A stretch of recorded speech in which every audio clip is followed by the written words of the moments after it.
Moje ime je Marko Ličina, sem kustos Muzeja novejše zgodovine. Pred kratkim smo skupaj s sodelavci prenovili razstavo II. Svetovne vojne in danes vam bom jaz predstavil par predmetov, ki se meni zdijo zanimivi. Prvi predmet, ki si ga bomo ogledali, je del propelerja jugoslovanskega bojnika Dornier 17K. Jugoslovansko vojno letalstvo se je lih pred aprilsko vojno začelo malo bolj modernizirati in eden od tipov, ki so ga prevzeli v oborožitev, so bili tudi takrat še zelo moderni bombniki Dornier 17, ki so pa potem zelo hitro ratali, se nekatere verzije tudi zastareli. Ta predmet je eden redkih kosov teh letal, ki so še ohranjeni. Kakor vemo, gre tudi za edin del propelerja, za katerega trenutno vemo, da je pripadal kakšnemu jugoslovanskemu Dornierju. Zanimivost tega predmeta je tudi to, da pravzaprav ne vemo čisto točno, kako se je znašel v Sloveniji. Namreč s tem tipom letala je bil oborožen 3. bojniški polk, ki je bil pa stacioniran v Skopju in je tudi med aprilsko vojno operiral v glavnem na južnem oziroma jugovzhodnem delu takratne Kraljevine Jugoslavije. Predvidevamo, da gre mogoče za eno letalo, ki se je leta 1942 zaradi sabotaže zrušilo v bližini slovensko-hrvaške meje. Namreč en del teh bombnikov je potem po okupaciji Kraljevine Jugoslavije prevzelo letalstvo nezavisne države Hrvaške in najbližji, bomo rekli, bombnik, ki se je zrušil v Sloveniji, je bil ravno eden od teh. Zdaj predstavljanje pa skupaj z dvema deloma akademskega slikarja Ivana Miklavca, ki je bil pa tudi rezervni poročnik v jugoslovanskem vojnem letalstvu. In 7. aprila 1941 je bil sestreljen nad Avstrijo na bojnem poletu skupaj s svojo posadko. On ni bil član 3. bombniškega polka, ampak 8. bombniškega polka, ki je bil oborožen z ravno tako dvomotornimi bombniki Bristol Blenheim. Potem je kar nekaj let preživel v vojnem ujetništvu, kjer se je pokrajšal čas s tem, da je slikal svoje sojetnike in pa tudi ilustriral, če lahko tako rečemo, tudi svojo zgodbo v aprilski vojni.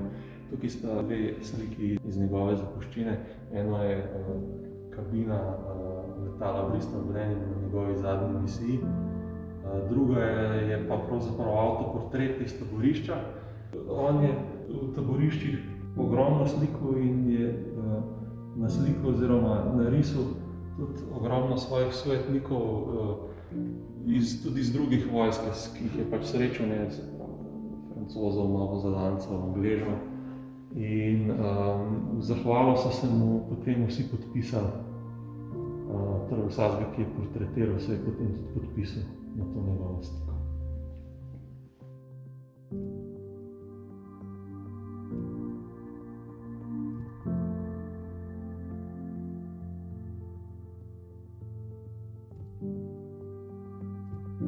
Naslednji predmet, ki ga imamo na razstavi, je ena prvih partizanskih zastav oziroma praporjev. Gre hkrati tudi, kakor vemo, za prvo slovensko zastavo, na kateri je bil potem tudi motiv Triglava. Zastava je bila narejena decembra 1941 v takrat okupirani Ljubljani. Torej, ideja je prišla od krojača Vlada Vidrajsa in Zore Košuta. Izdelali je pa potem več ljudi, med drugim tudi Olga Vidrajs in že omenjena Zora Košuta. Dizajn, se pravi samo zasnovo zastave, je pa takrat naredil akademski slikar Hinko Smrekar, ki je potem že naslednje leto tragično končal kot talec. To zastavo so naredili željo, da se podari neki partizanski enoti, ampak to takrat ni bilo mogoče. So potem podarili ljubljanski varnostno-obveščevalni službi, ki je potem kar nekaj časa skrivala po Ljubljani. Sprva je bila skrita kar v podboju hiše v Rožni dolini, kjer je ta zastava tudi nastala. kasneje pa potem bila skrita v bunkerju vosa, ki je bil pa v Narodnem muzeju. In je potem tam tudi dočakala konec vojne. Gre za eno prvih partizanskih zastav, ker pač še ni bilo točno določeno, kako naj bi te zastave izgledale, in je nek, bom rekel, miks predstav tistega, kar so potem delali kasneje, in tistega, kar je bilo zamišljeno takoj na začetku vojne.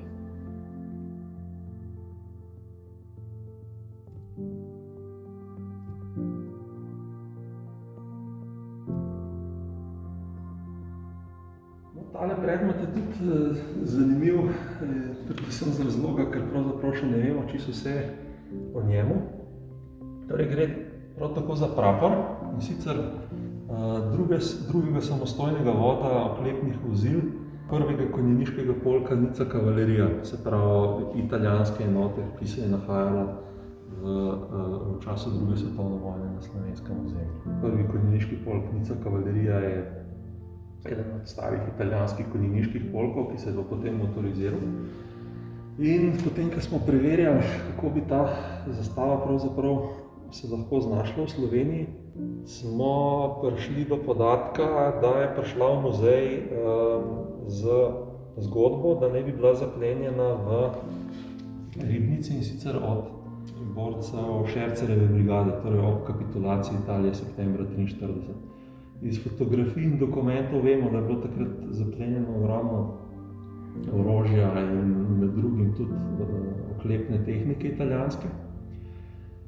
Nismo pa našli nikjer podatka, da bi se ta polk dejansko nahajal v Sloveniji, ne.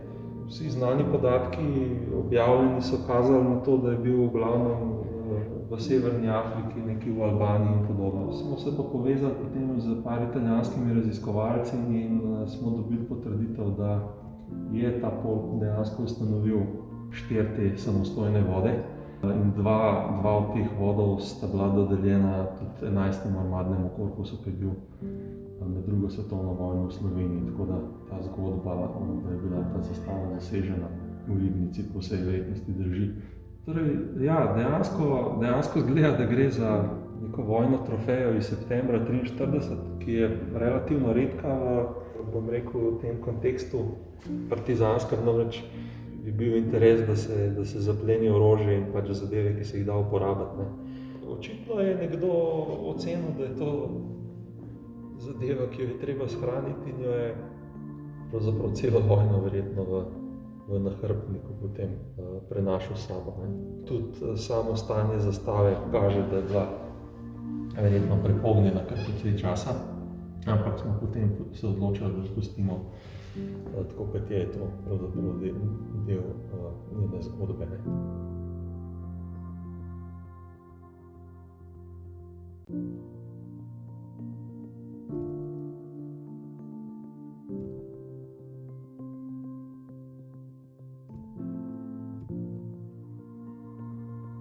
Zdaj smo pri vitrinah, ki prikazuje v glavnem, bomo rekli, uniforme domobrancev sorodnih enot tega protipartizanskega tabora.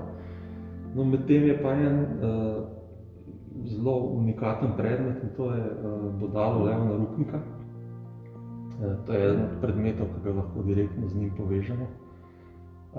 Je zelo dobro dokumentirano, torej vemo, da ga je dobil leta 1944 ob svojem 64. rojstnem dnevu kot dar. Ohranili so se tudi podatki o tem, kdo ga je izdelal, torej avtor naj bi bil nek arhitekt, ki je bil takrat pri domobrancih. Izdelal so ga potem pa kipar Stane Dremelj in pa brata Žmuc. Brata Žmuc sta tukaj mogoče še posebej zanimiva, ona dva sta bila pasarja, ki sta sodelovala z Zaplečnikom zelo veliko. Tudi njuno delo je recimo interjer Narodno univerzitetne knjižnice.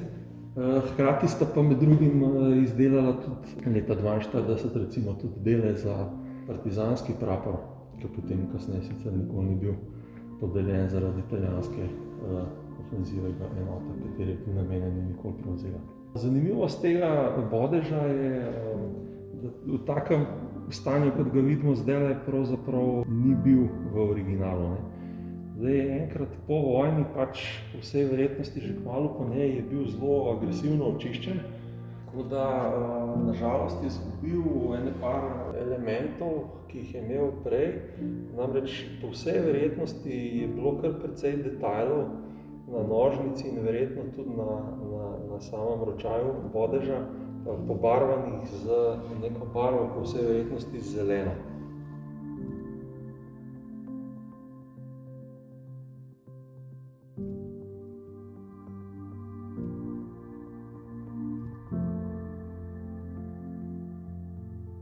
Tale vitrina je nekaj bolj založena z orožjem. Tukaj je lepo zanimiv en paradoks, bomo rekli, tretjega rajha, ne, industrije v zadnjem obdobju druge svetovne vojne. Ne. Torej, tukaj gre vse za orožje, ki je bilo uporabljeno v Sloveniji za časa druge svetovne vojne, je bilo tukaj tudi najdeno. Tukaj imamo razstavljene dve puški, no, bomo rekli, da je jurišna puška, ena je pa navadna puška, ki sta pravzaprav nastale v zadnjem obdobju druge svetovne vojne. Kar se tiče jurišne puške, gre za tako imenovan STG-44 Sturmgewehr. Tukaj gre za prvo verzijo te jurišne puške, ki ima še oznako MP43/1. Torej, to je pravzaprav prva jurišna puška, kakršno poznamo danes, ne, in so danes najbolj pogosto oborožitev. Tudi, bom rekel, sam izgled zelo, bom rekel, napeljuje na kasnejše orožje, ki ga verjetno vsi poznajo, to je AK-47 Kalašnikov, ne. Druga puška je pa mogoče še bolj zanimiva. Gre za tako imenovan Volksgewehr 5 oziroma Volkskarabiner 98. Torej, gre za zelo poenostavljeno verzijo nemškega Mauserja K98, torej najbolj osnovne oborožitve nemške vojske med drugo svetovno vojno. Torej, narejenih je bilo menda samo 10.000 primerkov teh pušk, kar je za orožje v bistvu zelo majhna serija. Delali so jih v Štajerju, v Avstriji. Pravzaprav so izjemno poenostavili en običajen model Mauserja. Torej, vse, kar ni bilo res pomembno za funkcioniranje orožja, so odstranili. Se pravi, tudi finiš je pravzaprav ta fosfatiziran, se pravi, da te sivine na cevi ni lepo broniran, vsi detajli, ki niso pomembni, so odstranjeni. Tudi samo kopito je bilo pravzaprav narejeno iz enega kosa lesa, ki ni bil niti premazan s čemarkoli.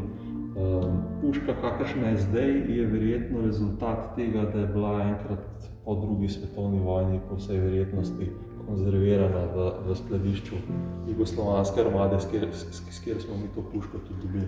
Zanimivost tegale predmeta je tudi to, da je prišla v muzej kot partizanska puška, namreč v skladišču so menili, da je to en tak primitiven izdelek in gre verjetno za eno od puške, so jih delali v Lužicu leta 1941 za partizane. Tiste puške so pravzaprav v primerjavi s tem bistveno boljše narejene. Tako da tukaj se pokaže v bistvu, kako je vojna ekonomija čisto poenostavila ene predmete do te mere, da niso bili več niti prepoznani kot nek izdelek, ki bi bil lahko narejen v Tretjem rajhu. Zdaj smo pa pred vitrino z partizanskimi uniformami in orožjem in vsem, kar pa še zdravo. Predstavljeni so tudi dve uniformi, ena je pripadala Francu Rozmanu Stanetu, takrat šefu generalštaba, in ki jo je nosil tudi ob takrat nesreči novembra 1944. Druga pa dr. Pavlu Lunačku, torej zdravniku, šefu partizanskih bolnic. In je pravzaprav en tak res en lepših primerkov, ki jih imamo z vsemi oznakami. Tipičen primer enega kroja, ki se je nosil leta 1944-1945. No, med vsemi temi predmeti sta pa tukaj dve posebnosti. Zdaj, eno je triglavka. Triglavke same po sebi niso zdaj izjemno redke, je pa ta pravzaprav ena najbolj tipičnih ohranjenih. Torej, triglavka, kakor ji mi pravimo, je v osnovi nastala iz španske republikanske kape. Torej, iz kape, ki so jo nosili v španski državljanski vojni. Mi rečemo triglavka seveda zaradi teh treh rogov, ki pač zelo spominjajo na Triglav. Je pa res, da je v Sloveniji potem dobila pač določene oblike, ki jih na Hrvaškem niso nosili. In to je en tipičen primerek tega zadnjega tipa triglavke, se pravi z poklopci za ušesa in pa z senčnikom. Ta kapa je pripadala Antonu Intiharju, kurirju z Bloške planote, ki je kasneje padel in je pravzaprav zelo dobro dokumentirana. Vemo, da mu je sešila njegova sestra. Nos pa odspredaj tisto prvo partizansko obliko oznake, se pravi rdečo zvezdo nad slovensko zastavo.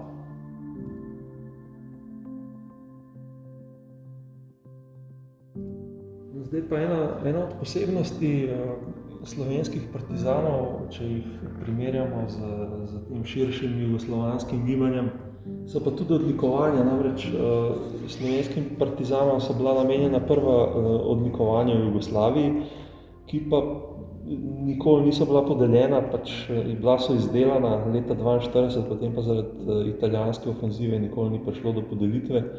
Kasneje so bili pa že sprejeti odloki o novih jugoslovanskih odlikovanjih, tako da so potem ta niso bila pravzaprav nikoli podeljena, oziroma imamo neke indice, da mogoče ene par primerkov je bilo povsem podeljenih, ampak nič konkretnega. No, nad temi tremi odlikovanji imamo pa še pravzaprav spet en unikaten predmet. Tukaj gre pa za turjaško odlikovanje. Torej, to je pa odlikovanje, ki so ga prejeli 4 borci Prešernove brigade septembra 1943 v bojih za Turjak. No, to so bili pač prvi 4 partizani, ki so takrat vstopili v grad in so bili potem za hrabrost odlikovani. Tole dotično odlikovanje je edino znano, ohranjeno. Prejel ga je Henrik Drol Živo, ki je imel takrat 17 let, ko je, se pravi, v tem jurišu skupaj s 3 drugimi vstopil v grad.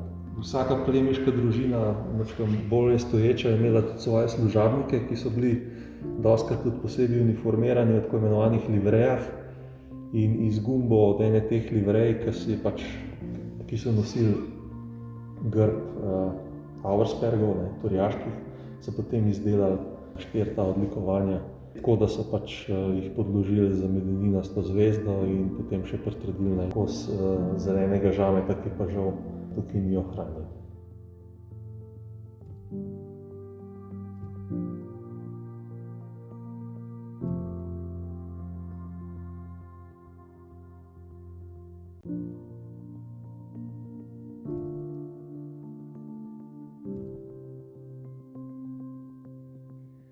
Zadnji predmet, ki sem si ga izbral, je pa tudi največji predmet, ki ga imamo na razstavi. To je pa desni vertikalni stabilizator ameriškega bovnika B-24 Liberator. V muzeju je že od 60 let, je bil pa šele pred kratkim dodobra konzerviran, tudi primerno očiščen, tako da smo prišli kar do ene par zanimivih novih spoznanj. 19. marca 1944 je bil na bojnem poletu na Štajer v Avstriji sestreljen tudi bombnik, kateremu je pripadal tale vertikalni stabilizator. Šlo je za bombnik B-24 Liberator z ljubkovalnim imenom War Weary Wanda in na povratku z tega poleta je bil napaden s strani nemških letal. To so bili Messerschmitt 109, ki so po vsej verjetnosti pripadali 27. lovskem polku, Jagdgeschwader 27. In bombnik je bil sestreljen oziroma se je zrušil blizu Ložic pod Boharjem. Od 11 članov posadke sta preživela samo 2, ki so jih potem dobili partizani. In enega so dosti hitro spravili na varno in potem tudi odletel nazaj v Italijo. Dočim radiotelegrafist, ki mu je bilo ime Karl Lanier, je bil pa tako poškodovan, da je pravzaprav v eni partizanski bolnici preživel več kot 6 mesecev. Ta bolnica je bila v Zajselah, tam se je pravzaprav spoprijateljil s svojim bolničarjem Janezom Šiškom in mu potem ob odhodu podaril tudi eno palico, v katero je zapisal vsa imena vseh bolničarjev in ranjencev v tej bolnici. Ta palica je pa tudi razstavljena v sosednji vitrini. Zanimivost tega repa je tudi, da nosi zgodne oznake označevanja 15. letalske sile. Namreč v tej obliki se te oznake pojavijo samo med decembrom 43 in aprilom 44, da gre pravzaprav za zelo redek primerek ohranjenih oznak iz tega bolj zgodnega obdobja. Kot sem že omenil, pred kratkim je bil ta rep konzerviran in potem smo tudi ugotovili, da je predtem pripadal nekemu drugemu bombniku, prav tako B-24 Liberatorju seveda, ki je pa očitno v neki nesreči bil poškodovan in je bil njegov levi vertikalni stabilizator uporabljen potem kot nadomestni del za ta, bomo rekli, naš bombnik, s tem, da so ga prestavili na desno stran. To je bilo seveda mogoče, brez kakšnih velikih problemov pri tem avionu. In seveda tudi potem so bile vse oznake pobarvane na drugi strani. Torej, to je bil pač en moj zelo subjektiven izbor predmetov. Upamo, da nas obiščete, ko se zopet odpremo.